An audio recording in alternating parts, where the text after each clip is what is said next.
মাত্র 2 মিনিট।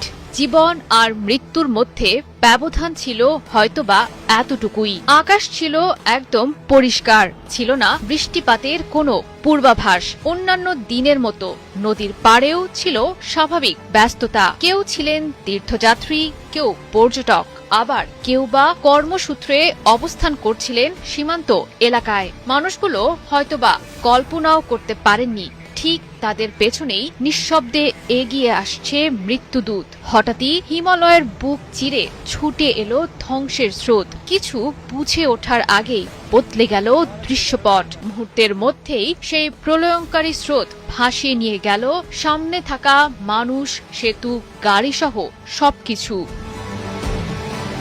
নেপাল ও চীনের তিব্বত সীমান্তের গিরং বন্দর এলাকা এবং সংলগ্ন লেন্দেখোলা ও ভোটে-কোশি অঞ্চল সাক্ষী হল এ প্রলয়ের। নেপালের বিভিন্ন এলাকায় ভয়াবহ ধ্বংসযজ্ঞ চালানো প্রাণঘাতী আকস্মিক বন্যার কারণ হিসেবে হিমালয়ের উচ্চাঞ্চলে সংঘটিত বিশাল ভূমিধস ও হিমবাহ প্রবাহকে দায়ী করছেন বিজ্ঞানীরা। ঘটনার সূত্রপাত হয় পাহাড়ের একটি বিশাল অংশ ভেঙে পড়ার মধ্য দিয়ে। বিপুল পরিমাণ পাথর ও মাটি পাহাড় বেয়ে নিচে নামার সময় একটি বড় হিমবাহ বা হিমবাহের অংশে আঘাত করে। প্রচণ্ড ধাক্কায় হিমবাহটি ভেঙে পড়ে বরফের বিশাল অংশ নিচের দিকে নেমে আসে। আর এরপরই শুরু হয় ভয়াবহ বিপর্যয়। বরফ, পাথর, কাদা ও গলে যাওয়া পানি একসঙ্গে নদীতে গিয়ে পড়ে। মুহূর্তের মধ্যেই নদীতে তৈরি হওয়া প্রবল স্রোত পাহাড়ি উপত্যকা ধরে নিচে ছুটে গিয়ে ভাসিয়ে নিয়ে যায় পুরো জনপদ।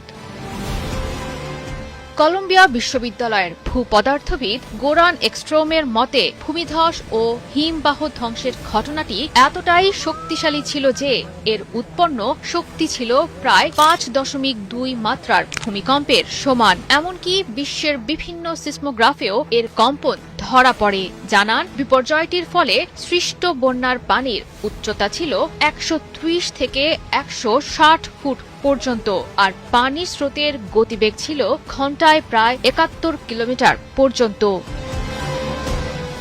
নেপালের পাহাড়ি ঢল ও আকস্মিক বন্যায় এখন পর্যন্ত 160 জনের অধিক মানুষ মারা গেছেন। ধারণা করা হচ্ছে সময়ের সঙ্গে সঙ্গে মৃতের সংখ্যা আরও বৃদ্ধি পেতে পারে। এখনো নিখোঁজ আছেন 300 জনের অধিক মানুষ, যাদের মধ্যে ভারতীয়দের সংখ্যা শতাধিক। এছাড়াও সন্ধান না পাওয়া মানুষদের তালিকায় আছেন যুক্তরাষ্ট্র, যুক্তরাজ্য, মালয়েশিয়া, দক্ষিণ আফ্রিকা সহ বিভিন্ন দেশের নাগরিকরা। এছাড়াও চীনের তিব্বতের গিরং বন্দর এলাকাতেও উল্লেখযোগ্য সংখ্যক হতাহত হওয়ার পাশাপাশি নিখোঁজ আছেন।